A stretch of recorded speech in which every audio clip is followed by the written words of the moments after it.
Hi friends, good morning. ಇವತ್ತು ಶಿವರಾತ್ರಿ ಹಬ್ಬ. ಬೇಗನೆ ಪೂಜೆ ಎಲ್ಲ ಮುಗಿಸಿದ್ದೀನಿ. ಎಲ್ಲ ಆಗಿದೆ ಶಿವರಾತ್ರಿ ಹಬ್ಬದ್ದು. ಸೊ ನಮ್ಮ ಮನೆಯ ದೇವರು ಕಾಲಭೈರವೇಶ್ವರ. ಹಾಯ್ ಫ್ರೆಂಡ್ಸ್, ಎಲ್ಲರಿಗೂ ಶಿವರಾತ್ರಿ ಹಬ್ಬದ ಆರ್ಥಿಕ ಶುಭಾಶಯಗಳು. ಸೊ ಶಿವರಾತ್ರಿ ಹಬ್ಬ ಈಗ ಆಲ್ರೆಡಿ ಬೆಳಗ್ಗೆ ಎಲ್ಲ ಪೂಜೆ ಮಾಡಿ ಎಲ್ಲ ಆಗಿದೆ. ಸಂಜೆ ದೇವಸ್ಥಾನಕ್ಕೆ ಹೋಗಿ ಬರೋಣ ಅಂತ ಹೇಳಿಬಿಟ್ಟು, ಸೊ ನಾವೇನು ಉಪವಾಸ ಜಾಗರಣೆ ಏನು ಇರೋದಿಲ್ಲ. ಸೊ ಹಾಗಾಗಿ ರೈಸ್ ತಿನ್ನಬಾರ್ದು ಅಂತ ಹೇಳಿ ಬೆಳಗ್ಗೆ ಸ್ವಲ್ಪ ಲೈಟಾಗಿ ಫಲಾಹಾರ ತೊಗೊಂಡಿದ್ವಿ. ಈಗ ಸ್ವಲ್ಪ ಅವಲಕ್ಕಿ ಮಾಡೋಣ ಅಂತೇಳಿ, ಸೊ ಹಾಗಾಗಿ ಇವತ್ತು ತಂಬಿಟ್ಟು ಮಾಡೋಣ ಅಂತ ಹೇಳಿಬಿಟ್ಟು ಸೊ ಈಗ ಮಾಡ್ತಾಯಿದ್ದೀನಿ. ಯಾವಾಗಲೂ ನಾವೇನು ಮಾಡ್ತಾ ಇರಲಿಲ್ಲ. ಸೊ ಊರಬ್ಬದ ಟೈಮಲ್ಲಿ ತಂಬಿಟ್ಟು ಆರತಿ ಮಾಡಬೇಕಲ್ಲ ದೇವರಿಗೆ, ಅವಾಗ ಮಾಡ್ತಾಯಿದ್ದಿದ್ದು. ಸೊ ಈ ಸಲ ಮಾಡೋಣ ಅಂತ ಅನ್ನಿಸ್ತು. ಕಡಲೆದು ಹುರ್ಗಡ್ಲೆದು ತಂಬಿಟ್ಟಿರುತ್ತಲ್ವ, ಸೊ ತಿನ್ನೋದಕ್ಕೆ ನನಗಂತೂ ಸಿಕ್ಕಾಪಟ್ಟೆ ಇಷ್ಟ. ಸೊ ದೇವ್ರಿಗೆ ನೈವೇದ್ಯಕ್ಕೂ ಇಟ್ಟಾಗ ಆಗುತ್ತೆ. ಸೊ ಮಾಡ್ಕೊಳ್ಳೋಣ, ಸ್ವಲ್ಪ ಮಾಡ್ಕೊಳ್ಳೋಣ, ಮಕ್ಕಳು ತಿಂತಾರೆ ಅಂತ ಹೇಳಿಬಿಟ್ಟು ಮಾಡೋಣ ಅಂತ ಈಗೆಲ್ಲ ರೆಡಿ ಮಾಡ್ಕೊಂಡಿದ್ದೀನಿ. ಬನ್ನಿ. ಸೊ ಈಗ ಏನೇನು ತೊಗೊಂಡಿದ್ದೀನಿ ಅಂತಂದರೆ, ಒಂದು ದೊಡ್ಡ ಬೌಲಷ್ಟು ಇದು ಹುರ್ಗಡ್ಲೆ ತೊಗೊಂಡಿದ್ದೀನಿ, ಒಂದು 3 ಏಲಕ್ಕಿ, ಕಡಲೆ ಬೀಜ, ಬೆಲ್ಲ, ಮತ್ತು ಇದು ಬಿಳಿ ಎಳ್ಳು, ಕೊಬ್ಬರಿ ಎಲ್ಲ ತೊಗೊಂಡಿದ್ದೀನಿ. ಈಗ ಕೊಬ್ಬರಿನ ತುರ್ಕೊತೀನಿ. ಸೊ ಇದನ್ನೆಲ್ಲ ಸ್ವಲ್ಪ ಹುರ್ಕೊಂಡು ಸಿಪ್ಪೆ ತಕ್ಕೊಳ್ಳೋಣ. ಎಳ್ಳು ಸ್ವಲ್ಪ ಬಿಸಿ ಮಾಡ್ಕೊತೀನಿ, ಕೊಬ್ಬರಿನೂ ಬಿಸಿ ಮಾಡ್ಕೊಬೇಕು. ಬೆಲ್ಲನ ಸ್ವಲ್ಪ ನೀರು ಹಾಕ್ಕೊಂಡು ಅದು ಪಾಕ ಬರೋವರೆಗೂ ಒಂದೆಳೆ ಪಾಕ ಮಾಡ್ಕೋಬೇಕು. ಇದನ್ನು ಗ್ರೈಂಡ್ ಮಾಡ್ಕೊಳ್ಳೋಣ ಮಿಕ್ಸಿ ಜಾರಲ್ಲಿ. ಬನ್ನಿ ಈಗ ಕಡಲೆ ಬೀಜ ಹುರ್ಕೊಳ್ಳೋಣ. ಈಗ ಒಂದು ಬಾಣಲಿ ಇಟ್ಕೊಂಡಿದ್ದೀನಿ.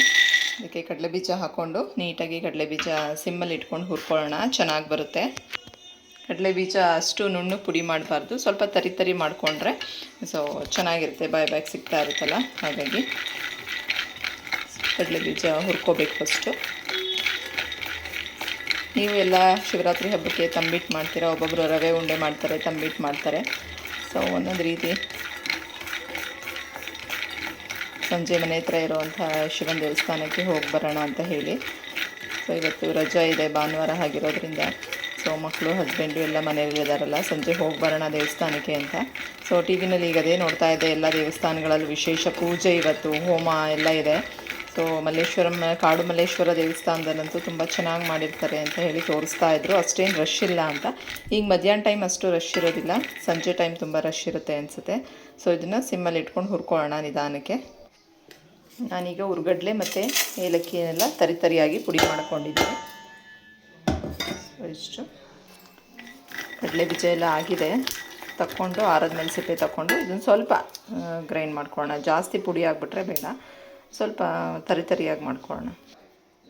ನೆಕ್ಸ್ಟ್ ಈಗ ಸ್ವಲ್ಪ ಎಳ್ಳು ಹುರ್ಕೊಳ್ಳೋಣ, ಬಿಳಿ ಎಳ್ಳು.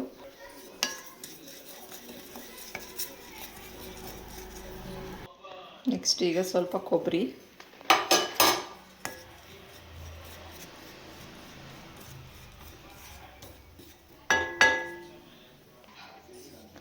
ಹುರ್ಗಡ್ಲೆ ಮತ್ತು ಏಲಕ್ಕಿ ಮತ್ತು ಎಳ್ಳು ಹುರಿದಿರೋಂಥದ್ದು ಹಾಕ್ಕೊತಿದ್ದೀನಿ. ಈಗ ಕೊಬ್ಬರಿ ಹಾಕ್ಕೊತೀನಿ. ನೆಕ್ಸ್ಟ್ ಈಗ ಸ್ವಲ್ಪ ಗಸಗಸೆ, ಬೆಲ್ಲ ಒಂದು ಪಾತ್ರೆಯಲ್ಲಿ ಇಟ್ಕೊಂಡಿದ್ದೀನಿ. ಸ್ವಲ್ಪ ನೀರು ಹಾಕ್ಕೊಳ್ಳೋಣ, ಅದು ಪಾಕ ಬರಬೇಕಲ್ಲ, ಹಾಗಾಗಿ ಅದು ಕರಗೋ ಹೋಗಿ. ಇಷ್ಟು ನೀರಾದರೆ ಸಾಕು ಅನಿಸುತ್ತೆ. ಒಂದೆಳೆ ಪಾಕ ಬರ್ಸ್ಕೊಳ್ಳೋಣ. ಜಾಸ್ತಿ ನೀರು ಹಾಕ್ಬಿಟ್ರೆ ಸೊ ತೆಳು ಆಗಿಬಿಡುತ್ತೆ, ಅವಾಗ ಅಷ್ಟು ಚೆನ್ನಾಗಿರಲ್ಲ, ಸೀನು ಕಮ್ಮಿ ಆಗಿಬಿಡುತ್ತೆ. ಸೊ ಈ ಕಡೆ ಪಾಕ ಬರ್ತಾ ಇದೆ, ಈ ಕಡೆ ನಾವೆಲ್ಲ ಮಿಕ್ಸ್ ಮಾಡ್ಕೊಳ್ಳೋಣ. ಇನ್ನು ಕಡಲೆ ಬೀಜ ಪುಡಿ ಮಾಡಿ ಹಾಕ್ಕೊಂಡಿಲ್ಲ, ಅದು ಸ್ವಲ್ಪ ಇನ್ನು ಸಿಪ್ಪೆ ತೆಗೆದು ಒಂಚೂರು ಗ್ರೈಂಡ್ ಮಾಡ್ಕೊತೀನಿ. ನಾನು ಫಸ್ಟ್ ಟೈಮ್ ಮಾಡ್ತಾ ಇರೋದು ಇದು. ಊರಲ್ಲಿ ಮಾಡಿದಾಗೆಲ್ಲ ಅತ್ತೆ ನಾನು ಇಬ್ಬರು ಸೇರಿ ಮಾಡ್ತಾಯಿದ್ವಿ. ಈ ಸಲ ನಾನೇ ಮಾಡ್ತಾಯಿದ್ದೀನಿ, ನೋಡೋಣ ಹೇಗೆ ಬರುತ್ತೆ ಅಂದ್ಬಿಟ್ಟು. ಕಡಲೆ ಬೀಜನೂ ಪುಡಿ ಮಾಡಿ ಈಗ ಸೇರಿಸ್ಕೊತಾ ಇದ್ದೀನಿ. ಇದು ನೀಟಾಗಿ ಮಿಕ್ಸ್ ಮಾಡ್ಕೊಳ್ಳೋಣ.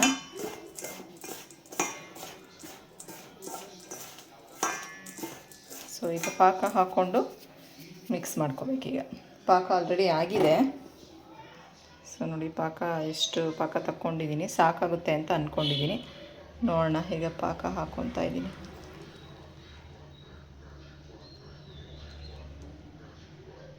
ಬಿಸಿ ಇರುತ್ತೆ, ಸೊ ಹಾಗಾಗಿ ಸ್ವಲ್ಪ ಸ್ಪೂನಲ್ಲಿ ಮಿಕ್ಸ್ ಮಾಡ್ಕೋಬೇಕು ಸ್ಟಾರ್ಟಿಂಗಲ್ಲಿ. ಆಮೇಲೆ ಬೇಕಂದರೆ ಕೈಯಲ್ಲಿ ಉಂಡೆ ಕಟ್ಕೋಬೋದು.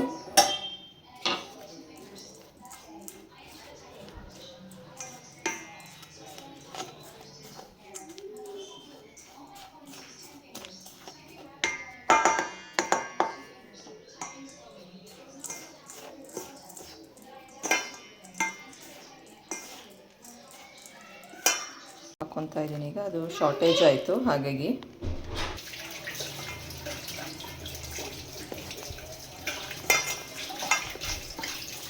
ಸಣ್ಣದಾಗಾದರೂ ಕಟ್ಕೊಬೋದು ಉಂಡೆ, ಅಥವಾ ದಪ್ಪದಾಗಾದರೂ ಕಟ್ಕೊಬೋದು. ಸೊ ನಾನಿಲ್ಲಿ ಸಣ್ಣದಾಗಿ ಕಟ್ಕೊತೀನಿ. ನಾನು ಕೊಬ್ಬರಿ ಎಲ್ಲ ತುರ್ಕೊಂಡಿದ್ದೀನಿ, ಹುರ್ಕೊಂಡಿದ್ದೀನಿ ಅಷ್ಟೇ, ಅದನ್ನೆಲ್ಲ ಪುಡಿ ಏನು ಮಾಡಲಿಲ್ಲ.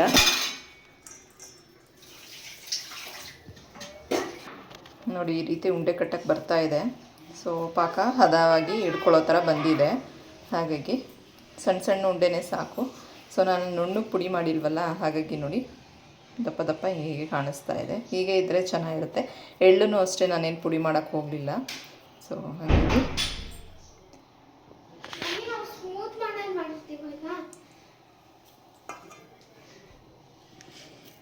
ಏನು ಮಾಡ್ತಿದ್ಯಾ? ತಂಬಿಟ್ಟು ಆಯ್ತು, ಆಟ ಆಡಿ ಬೇಡ, ಅದು ದೇವ್ರಿಗೆ ಇಡ್ಬೇಕು ಇನ್ನು. ದೇವ್ರಿಗಿಟ್ಟು ಆಮೇಲೆ ಆಯಿತು. ಏನು ಮಾಡಿದ್ರಿ? ನಾವು ಅದು ಏನಪ್ಪ ಮಣ್ಣಿನ ಗಣೇಶ ಮಾಡಿದ್ವಿ. ಸಾಫ್ಟ್ ಮಣ್ಣಲ್ಲಿ ದೀಪ ಎಳ್ದು ಲಾಡು, ದೀಪ 3, ಒಂದು ದೀಪ ಹಿಂಗಿರೋದು, ಅದು ಏನಪ್ಪ ಈ ಥರ ಹಿಂಗಿರೋದು. ಮತ್ತು ನಾವು ನಮ್ಮ ದೇವ್ರ ಮನೆಯಲ್ಲೆಲ್ಲ ಇಕ್ತೀವಲ್ಲ, ಆ ಥರ ಡಿಸೈನಲ್ಲಿ ಎಲ್ಡ್ ಮಾಡಿದ್ದೀವಿ. ಬೇಗ ಬೇಗ ಮಾಡ್ಕೋಬೇಕು, ಇಲ್ಲಾಂದರೆ ಪಾಕ ಆರೋಗ್ಬಿಟ್ರೆ ಸೊ ಉಂಡೆ ಕಟ್ಟೋದಕ್ಕೆ ಆಗಲ್ಲ. ಆ ಥರ ಡಿಸೈನಲ್ಲಿ ಎಲ್ಡ್ ಮಾಡಿದ್ದೀನಿ. ಆಮೇಲೆ ಲಾಡುಗಳು ಈ ಥರ ಹಿಂಗೆ ಮಾಡಿ ಇಕ್ಬಿಟ್ಟು ಅದ್ರ ಸುತ್ತ ಹಿಂಗೆ ಲಾಡು ಒಂದೊಂದು ಹಿಂಗೆ ಇಕ್ಬಾರ್ದು, ಇಕ್ಬೇಕು. ಆ ಥರ ಮಾಡಿ ಒಣಗ್ಸಕ್ಕೆ ಇಕ್ಕಿದ್ದೀವಿ. ಶಿವರಾತ್ರಿ ಹಬ್ಬಕ್ಕೆ ಗಣೇಶನ್ ಮಾಡಿದ್ದೀರಾ? ಶಿವ ಮಾಡಕ್ಕೆ ಬಂದಿಲ್ಲ ನಮಗೆ, ಅದಕ್ಕೆ ಗಣೇಶನ್ ಮಾಡಿದ್ದೀವಿ. ಈಗ ಊಟ ಮಾಡಲ್ವಾ? ಉಪವಾಸನ? ಇದನ್ನ ತಿಂತೀನಿ ಅಷ್ಟೇ. ಅದನ್ನ ಒಣಗಾಕಿಟ್ಟಿದ್ದೀವಿ. ಇವಾಗ ಒಣಗಾಕಿಟ್ಟಿರೋದನ್ನ ಒಣಗಾದ್ಮೇಲೆ ಕರ್ಪೂರ ತಗೊಂಡೋಗಿ ಮಣ್ಣಿನ ದೀಪದಲ್ಲಿ ಇಕ್ಕಿ 3 ಕರ್ಪೂರ ತಗೊಂಡೋಗ್ಬೇಕು. ಇಕ್ಕಿ ಗಂಧದ ಕಡ್ಡಿ ತಗೊಂಡೋಗಿ. ಸೊ ನೋಡಿ ಇಷ್ಟು ರೆಡಿ ಆಗಿದೆ ತಂಬಿಟ್ಟು. ಸೊ ಹುರ್ಗಡ್ಲೆ ತಂಬಿಟ್ಟು. ಸೊ ನೋಡಿ ಒಂದು ಬೌಲ್ಗೆ ಹುರ್ಗಡ್ಲೆಗೆ ಎಲ್ಲನೂ ಸ್ವಲ್ಪ ಸ್ವಲ್ಪ ಮಿಕ್ಸ್ ಮಾಡ್ಕೊಂಡಿದ್ದು ಅರ್ಧ ಬೌಲು. ದೇವ್ರಿಗೆ ಇಷ್ಟ ಆಗಿ ಇನ್ನೂ ಇದೆ, ಇನ್ನೊಂದು 5-6 ಆಗುತ್ತೆ. ಸೊ ತುಂಬ ಈಸಿನೇ, ನೀವು ಮಾಡಿ ಟ್ರೈ ಮಾಡಿ ಒಂದ್ಸಲಿ. ನೋಡಿ 2 ಪ್ಲೇಟಷ್ಟು ತಂಬಿಟ್ಟಾಗಿದೆ. ಸೊ ತುಂಬ ಚೆನ್ನಾಗಿದೆ. ಸೊ ಲಾಸ್ಟಲ್ಲಿ ಇದು ದೇವ್ರಿಗೆ ಅಂತ ಸಪ್ರೇಟ್ ಎತ್ತಿಟ್ಟಿದ್ದೀನಿ. ಇದರಲ್ಲಿ ಸ್ವಲ್ಪ ಟೇಸ್ಟ್ ನೋಡಿದೆ, ಸ್ವೀಟ್ ಎಲ್ಲ ಅಷ್ಟು ಜಾಸ್ತಿ ಇಲ್ಲ, ಮೀಡಿಯಮ್ ಆಗಿ ತುಂಬ ಚೆನ್ನಾಗಾಗಿದೆ. ಸೊ ನೀವು ಟ್ರೈ ಮಾಡಿ, ಮಕ್ಕಳೆಲ್ಲ ಇಷ್ಟಪಟ್ಟಾಗ ಬೇಕಂತ ತಿನ್ನೋಕ್ಕೆ. ಸೊ ಮತ್ತು ದೇವ್ರಿಗೂ ನೈವೇದ್ಯಕ್ಕೆ ಇಟ್ಕೊಬೋದು ಇವತ್ತು. ಸೊ ಹಾಗಾಗಿ ಶಿವರಾತ್ರಿ ಹಬ್ಬಕ್ಕೆ ತಂಬಿಟ್ಟು ಸ್ಪೆಷಲ್ ಇವತ್ತು ನಮ್ಮ ಮನೆಯಲ್ಲಿ. ಶಿವರಾತ್ರಿ ಇವತ್ತು ಶಿವರಾತ್ರಿ ಮಾಘ ಮಾಸದಲ್ಲಿ ಬರುವಂತಹ ಒಂದು ಹಬ್ಬ ಆಗಿರುತ್ತೆ. ಸೊ ಇವತ್ತು ಶಿವ ಪಾರ್ವತಿಗೆ ಮದುವೆ ಆಗಿದ್ದಂಥ ದಿನ ಅಂತಲೂ ಹೇಳ್ತಾರೆ. ಶಿವರಾತ್ರಿ ತುಂಬ ಒಳ್ಳೆಯದು. ಸೊ ವರ್ಷವಿಡೀ ನಾವು ಯಾವ ಪೂಜೆ ಮಾಡಲಿಲ್ಲ ಅಂದರೂ ಶಿವರಾತ್ರಿ ಹಬ್ಬದ ದಿವಸ ಶಿವನ ಪೂಜೆ ಮಾಡೋದ್ರಿಂದ, ಶಿವನ ಭಜನೆ ಮಾಡೋದ್ರಿಂದ ನಮಗೆ ತುಂಬ ಒಳ್ಳೆಯ ಫಲ ಸಿಗುತ್ತೆ ಅಂತಲೇ ಹೇಳ್ಬೋದು. ಸೊ ಇವತ್ತು ಶಿವರಾತ್ರಿ ಹಬ್ಬ. ಸೊ ಬೆಳಗ್ಗೆ ಪೂಜೆ ಎಲ್ಲ ಆಗಿತ್ತು. ಸೊ ಈಗ ಸಂಜೆ ಆಗಲೇ 6 ಗಂಟೆ ಆಗ್ತಾ ಇದೆ ಟೈಮು. ಸೊ ಈಗ ಪೂಜೆ ಮಾಡೋಣ ಅಂತ ಹೇಳಿ, ದೀಪ ಹಚ್ಚೋಣ ಅಂತ ಹೇಳಿ. ಸೊ ಇವತ್ತು ಸಂಜೆ ಈಗ ದೇವಸ್ಥಾನಕ್ಕೆ ಹೋಗಿ ಬರಬೇಕು. ಬೆಳಗ್ಗೆ ಏನು ದೇವಸ್ಥಾನಕ್ಕೆ ಹೋಗಲಿಲ್ಲ. ಸೊ ಹಾಗಾಗಿ ಈಗ ದೇವಸ್ಥಾನಕ್ಕೆ ಹೋಗಿ ಬರೋಣ ಅಂತ ಹೇಳಿಬಿಟ್ಟು ದೇವ್ರ ದೀಪ ಹಚ್ಚಿ ದೇವ್ರಿಗೆ ಇವತ್ತು ತಂಬಿಟ್ಟು ಮಾಡಿದೆ. ಸೊ ಪ್ರಸಾದಕ್ಕೆ ಅಂತ ಹೇಳಿ, ಉಪವಾಸ ಇರೋರು ತಂಬಿಟ್ಟು ತಿನ್ನಬೇಕು ಅಂತ ಹೇಳಿಬಿಟ್ಟು. ಸೊ ಹಾಗಾಗಿ ದೇವ್ರಿಗೆ ನೈವೇದ್ಯಕ್ಕೂ ಆಗುತ್ತೆ, ನಮಗೂ ಆಗುತ್ತೆ ಅಂತ ಹೇಳಿಬಿಟ್ಟು ಮಾಡಿದಂಥದ್ದು. ಸೊ ಈಗ ದೇವ್ರದ್ದು ಪೂಜೆ ಮಾಡಬೇಕೀಗ. ಈಗ ಸಂಜೆ ಒಂದು 7 ಗಂಟೆ ಆಗಿದೆ ಟೈಮು. ಹಸ್ಬೆಂಡು ಊರಿಗೆ ಹೋಗಿದ್ರು, ಊರಿಂದ ಬಂದರು. ಹಾಗಾಗಿ ನಾವು ಎಲ್ಲ ಈಗ ದೇವಸ್ಥಾನಕ್ಕೆ ಬಂದಿದ್ದೀವಿ. ಸ್ವಲ್ಪ ಕ್ಯೂ ಇದೆ ಅಂತ ಹೇಳ್ಬೋದು. ಸೊ ಅಷ್ಟೇನಿಲ್ಲ. ಸೊ ನಮ್ಮನೆ ಹತ್ರ ಇದ್ದಿದ್ದ ದೇವಸ್ಥಾನದಲ್ಲಿ ತುಂಬ ಕ್ಯೂ ಇತ್ತು ಅಂತ ಹೇಳಿ, ಇದು ಬೇರೆ ಕಡೆ ಇರೋವಂಥ ದೇವಸ್ಥಾನ. ಇದೊಂದು ಆಶ್ರಮದಲ್ಲಿರುವಂಥ ದೇವಸ್ಥಾನ. ಹಾಗಾಗಿ ಇಲ್ಲಿ ಬಂದಿದ್ದೀವಿ ಈಗ.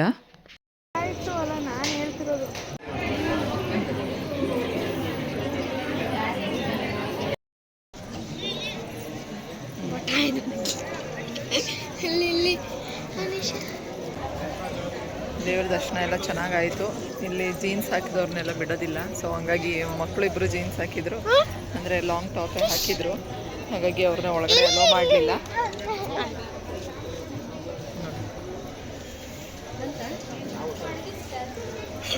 ಸೊ ಹಾಗಾಗಿ ದೇವಸ್ಥಾನಕ್ಕೆ ಬರಬೇಕಾದ್ರೆ ಜೀನ್ಸ್ ಹಾಕ್ಕೊಂಬರ್ಬೇಡಿ, ದೇವಸ್ಥಾನದಲ್ಲಿ ಅಲೋ ಇರೋದಿಲ್ಲ. ಸೊ ಮಕ್ಕಳನ್ನ ಈಚೆಯಿಂದನೇ ಹೊರಗಡೆಯಿಂದನೇ ದೇವ್ರು ಕಾಣಿಸ್ತಾ ಇತ್ತು. ಹಾಗಾಗಿ ದರ್ಶನ ಮಾಡಿದ್ರು. ಸೊ ಈಗ ಪ್ರಸಾದಕ್ಕೆ ಹೋಗ್ತಾ ಇದ್ದೀವಿ. ಸೊ ಪ್ರಸಾದ ಕೊಡ್ತಾ ಇದ್ದಾರೆ ಈಗ.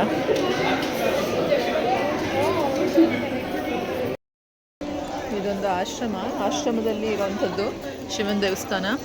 ಸೊ ನಾವೀಗ ಪ್ರಸಾದ ಇಸ್ಕೊಂಡು ಬಂದ್ವಿ. ಚಿತ್ರಾನ್ನ, ಕಡಲೆಕಾಳು, ಎಳ್ನೀರು ಎಲ್ಲ ಕೊಡ್ತಾ ಇದ್ರು. ಹಾಗಾಗಿ ಅದೇ ಅವಲಕ್ಕಿ ಚಿತ್ರಾನ್ನ. ನನ್ನ ಮನೇಲಿ ಮಾಡಲ್ವಾ ಆ ಥರದ್ದು. ಸ್ವಲ್ಪ ಸ್ವೀಟ್ ಹಾಕಿದ್ದಾರೆ. ಇಲ್ಲಿ ದೇವ್ರಿಗೆ ಅಭಿಷೇಕ ಎಲ್ಲ ಮಾಡಿಸ್ಬೋದು. ಎಳ್ನೀರು ಎಲ್ಲ ಇಟ್ಟಿದ್ರು, ಬೇಕಂದರೆ ತೊಗೊಂಡು ಎಳ್ನೀರು ಅಭಿಷೇಕ ಮಾಡಿಸ್ಬೋದು. ಯಾಕಂದರೆ ಶಿವ ಅಭಿಷೇಕ ಪ್ರಿಯ ಅಂತ.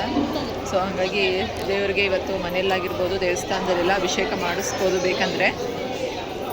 ತುಂಬ ಚೆನ್ನಾಗಿದೆ, ಖಾಲಿ ಇದೆ, ಫ್ರೀ ಇತ್ತು. 5-10 ನಿಮಿಷದಲ್ಲೆಲ್ಲ ದರ್ಶನ ಆಯಿತು. ನಾವು ಬಂದಾಗ ಕ್ಯೂ ಇದ್ದರು, ಈಗ ನೋಡಿ ಖಾಲಿ ಇದ್ದಾರೆ, ಕ್ಯೂ ಏನಿಲ್ಲ. ನೋಡಿ ನನ್ನ ಮಕ್ಕಳು ಈ ಪ್ಯಾಂಟ್ ಹಾಕ್ಕೊಂಡು ಬಂದಿದ್ದಕ್ಕೆ ನಾರ್ಮಲ್ ಪ್ಯಾಂಟ್ಗೆ ಬಿಡಲಿಲ್ಲ ಅವ್ರನ್ನ ಒಳಗೆ. ಜೀನ್ಸು ಈ ಥರ ಪ್ಯಾಂಟ್ಸ್ ಎಲ್ಲ ಹಾಕ್ಕೊಂಡ್ರೆ ಒಳಗಡೆ ಬಿಡಲ್ಲ ಅಂತ ಹೇಳಿ ಹೊರಗಡೆಯಿಂದನೇ ದೇವ್ರ ದರ್ಶನ ಮಾಡಿದ್ರು. ನನ್ನ ಮಕ್ಕಳು ಮಶ್ರೂಮ್ ತಿನ್ನಬೇಕು ಅಂತ ಹೇಳಿಬಿಟ್ಟು ಇಲ್ಲೊಂದು ಮಶ್ರೂಮ್ ಮನೆ ಅಂತ ಇತ್ತು, ಅಲ್ಲಿ ಬಂದ್ವಿ ಇವಾಗ ಊಟಕ್ಕೆ ಅಂತ ಹೇಳಿ. ದೇವಸ್ಥಾನದಲ್ಲಿ ದರ್ಶನ ಎಲ್ಲ ಮುಗಿಸ್ಕೊಂಡು ತುಂಬ ಚೆನ್ನಾಗಿ ದರ್ಶನ ಆಯಿತು, ತುಂಬ ಫ್ರೀ ಇತ್ತು. ಸೊ ಒಂದು ಸ್ವಲ್ಪ ಹೊತ್ತು ಕೂತಿದ್ದು ಅಲ್ಲೇನೇ ಬಂದ್ವಿ. ಇಲ್ಲಿ ಎದುರುಗಡೆ ಇನ್ನೊಂದು ದೇವಸ್ಥಾನ ಇದೆ, ಹಾಗಾಗಿ ಅಲ್ಲಿ ಎಲ್ಲ ಹಾಡು ಹೇಳ್ತಾ ಇರೋದೆಲ್ಲ ಸೌಂಡ್ ಕೇಳಿಸ್ತಾ ಇದೆ. ಸೊ ಹಾಗಾಗಿ ಈಗ ಬಂದಿದ್ದೀವಿ ಮಶ್ರೂಮ್ ತೊಗೊಳ್ಳೋಣ ಅಂತ ಹೇಳಿ. ಮಶ್ರೂಮ್ ಪೆಪ್ಪರ್ ಡ್ರೈ ಆಗಿರ್ಬೋದು, ಮಶ್ರೂಮ್ ಬಿರಿಯಾನಿ. ಸೊ ಇಲ್ಲೇ ಸ್ವಲ್ಪ ಲೈಟಾಗಿ ಊಟ ಮುಗಿಸ್ಕೊಂಡು ಹೋಗೋಣ ಅಂತ ಹೇಳಿಬಿಟ್ಟು. ತುಂಬ ಕಡೆ ಎಲ್ಲ ಆರ್ಕೆಸ್ಟ್ರಾ ಪ್ರೋಗ್ರಾಮ್ಸ್ಗಳು, ರಾತ್ರಿ ಇಡೀ ಜಾಗರಣೆ ಮಾಡೋರು, ಉಪವಾಸ ಮಾಡೋರು, ತುಂಬ ಚೆನ್ನಾಗಿರುತ್ತೆ. ಸೊ ನಾವಿವತ್ತು ನೋಡಿ ಮಕ್ಕಳು ಎಲ್ಲಿ ಬಂದ್ರೂ ಕಿತ್ತಾಡೋದು ಬಿಡೋದಿಲ್ಲ. ದೇವಸ್ಥಾನಕ್ಕೆ ಹೋಗಲಿ, ಹೋಟೆಲ್ಗೆ ಹೋಗಲಿ, ಎಲ್ಲೋದ್ರೂ ಅವ್ರ ಕಿತ್ತಾಟ ಅವ್ರದ್ದಂತೂ ಕಂಪಲ್ಸರಿ ಇದ್ದೇ ಇರುತ್ತೆ. ಸೊ ಈಗ ಸ್ವಲ್ಪ ರೈಸ್ ತೊಗೊಂಡಿದ್ದೀವಿ. ಸೊ ಸ್ವಲ್ಪ ರೈಸ್ ತೊಗೊಂಡು ಮಕ್ಕಳು ಬೇಕು ಅಂತ ಹೇಳಿದ್ದು ಇದು ಪಾಲಕ್ ಮಶ್ರೂಮ್, ಇದು ಮಶ್ರೂಮ್ ಕಬಾಬ್ ಮತ್ತು ಪೆಪ್ಪರ್ ಡ್ರೈ ಅದು ಎಲ್ಲ ತೊಗೊಂಡು ಊಟ ಮುಗಿಸ್ಕೊಂಡು ಈಗ ಮನೆಗೆ ಹೊರಡ್ತಾ ಇದ್ದೀವಿ. ಸೊ ಈ ವರ್ಷದ ಶಿವರಾತ್ರಿ ಹಬ್ಬ ಈ ರೀತಿ ಇತ್ತು. ಸೊ ತುಂಬ ಚೆನ್ನಾಗಿತ್ತು ಅಂತಲೇ ಹೇಳ್ಬೋದು. ಇವತ್ತಿನ ವ್ಲಾಗ್ನ ಇಲ್ಲಿಗೆ ಎಂಡ್ ಮಾಡ್ತಾ ಇದ್ದೀನಿ. ನೆಕ್ಸ್ಟ್ ವ್ಲಾಗಲ್ಲಿ ಸಿಗ್ತೀನಿ. ಅಲ್ಲಿವರೆಗೂ take care, have a nice day, bye bye.